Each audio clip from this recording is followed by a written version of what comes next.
जानने के लिए इस वीडियो को एंड तक जरूर देखना। नंबर 7, आईफोन रियल है या फेक, इसका पता लगाने के लिए सबसे पहले आपको अपने आईफोन को रीस्टार्ट करके ट्राई करना है, जिसके बाद आपको स्क्रीन दिखेगा। फेक आईफोन का स्क्रीन कम्प्लीटली ब्लैक रहेगा, लेकिन ओरिजिनल आईफोन में रीस्टार्ट करने पर स्क्रीन थोड़ा ब्लू टिंट में रहता है। लेकिन आईफोन रियल है या फेक, इसको चेक करने का सबसे बड़ा ट्रिक आईफोन के अंदर ही है। आपको आईफोन के सेटिंग में जाना है, जिसके बाद आपको ये नंबर दिखेगा, तो इस पे क्लिक करके आपको गूगल पर जाना है, फिर टाइप करना है आईफोन चेकर और फिर एप्पल की एक ऑफिशियल लिंक आपको मिल जाएगी, जिसमें आपको ये नंबर पेस्ट करना है। जिसके बाद आपको आपके आईफोन की सारी डिटेल्स मिल जाएगी, आपका मॉडल कौन सा है और अब उसकी कंडीशन कैसी है, ये सब कुछ। और आपने आईफोन शोरूम से लिया है तो टेंशन की बात तो है ही नहीं। नंबर 6, अगर आपके पास सैमसंग का चार्जर है तो आपके दिमाग में एक बात चल रही होगी कि चार्जर फेक है तो क्या ही फर्क पड़ता है, वो फोन को चार्ज तो कर ही रहा है। लेकिन एक्चुअली में बहुत फर्क पड़ता है। फेक चार्जर आपके फोन को स्लो चार्ज करता है और फेक चार्जर बहुत जल्दी खराब हो जाता है। अब इनको आइडेंटिफाई कैसे करें? तो सबसे पहले आपको चार्जर के ऊपर लिखे सैमसंग के नाम को पढ़ना चाहिए। जो फेक लोगो होता है वो बहुत ज्यादा बोल्ड टेक्स्ट में लिखा होता है। कई लोग उसे ओरिजिनल मानते हैं, लेकिन असल में सैमसंग का ओरिजिनल फॉन्ट थोड़ा लाइट है। और सेकंड चीज, आपको पीछे लिखी इन्फॉर्मेशन देखनी चाहिए। असली सैमसंग के चार्जर में नीचे लिखा होता है मेड इन वियतनाम और फेक चार्जर में मेड इन चाइना लिखा होता है। और बस यही नहीं, दोनों की इन्फॉर्मेशन का फॉन्ट भी काफी अलग होता है। फेक वाले में बोल्ड फॉन्ट होता है और असली में लाइट फॉन्ट। Number 5, Adidas. कई बार एडिडास के फेक शूज को भी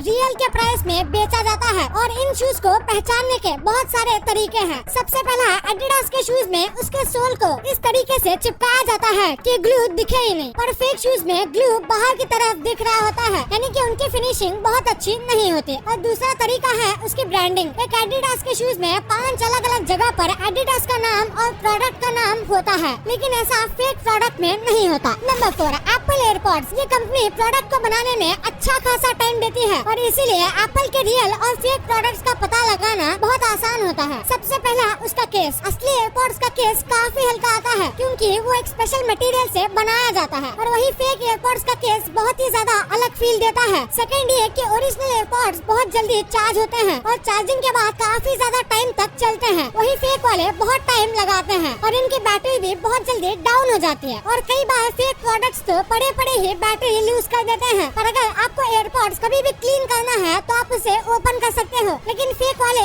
ओपन नहीं होते। और अगर ओपन हो भी गए तो शायद ये फिर से जुड़े ना। नंबर 3, आप गोल्ड के रिंग लेते वक्त अक्सर ये बात चेक नहीं करते कि गोल्ड के रिंग रियल है या फेक, लेकिन क्या पता कि ये फेक रिंग हो। कनाडा में एक आदमी था जो कि गोल्ड की शॉप चलाता था और इसने कई लोगों को गोल्ड बेचा था, लेकिन एक आदमी को उसके रिंग से कलर निकलते हुए दिखा और चेक किया गया तो पता चला कि इस आदमी के डिस्प्ले में छोड़कर सारी सोने की चीजें नकली हैं। आपके साथ ऐसा ना हो, इसलिए हम आपको फेक और रियल चीज का डिफरेंस बताते हैं। सबसे पहले आपको एक टी प्लेट लेनी चाहिए जिसमें हम चाय पीते हैं और उसको उल्टा करके उसमें रिंग को घिसना चाहिए। अगर घिसने पर ब्लैक लाइन आती है तो ये फेक है और अगर गोल्ड लाइन आती है तो ये रियल है। 80% टाइम ये काम करती है। Number 2, Rolex watch. ये वॉच लाखों में आती है और इतने पैसे देके कोई भी फेक प्रोडक्ट नहीं लेना चाहेगा। तो ये रहे कुछ टिप्स फेक रोलेक्स वॉच को पहचानने के लिए। सबसे पहले, रोलेक्स में बहुत हार्ड ग्लास होता है और इस पे स्क्रैचेस भी नहीं आ सकती और अगर उस पे कोई सुई भी स्क्रैच करो तो उससे भी कुछ नहीं होगा। और आपको ये वॉच पहनने से बाकी वॉचेस की तरह हाथ में थकान फील नहीं होती। और आजकल कई फेक रोलेक्स वॉच नीचे से ट्रांसपेरेंट आते हैं और लोगों को लगता है कि ट्रांसपेरेंट वाली वॉच भी रियल है, लेकिन रोलेक्स कभी भी ट्रांसपेरेंट या हल्की वॉच नहीं बनाती। Number 1, Ray-Ban glasses. इस कंपनी के सन ग्लासेस बहुत महंगे आते हैं और मार्केट में इसके बहुत फेक वर्जन होते हैं। फेक रेबन ग्लासेस लेदर के पाउच में नहीं आते क्योंकि लेदर महंगा होता है और ओरिजिनल हमेशा लेदर के पाउच में आता है। और फिर रेबन के ग्लासेस में साइड में ये जो लोगो होता है ये ग्लास के अंदर होता है, इसीलिए आप कुछ भी कर लो वो कभी भी नहीं निकलेगा और अगर वो निकल जाता है यानी कि वो फेक है। और रेबन ग्लासेस बहुत फ्लेक्सिबल होते हैं और मजबूत भी। फेक वाले प्लास्टिक से बनते हैं और ओरिजिनल फाइबर से। पर ज्यादातर लोग जानबूझ के फेक रेबन ग्लासेस ही खरीदते हैं क्योंकि ग्लासेस के लिए भला हजारों रुपए कौन ही खर्च करेगा।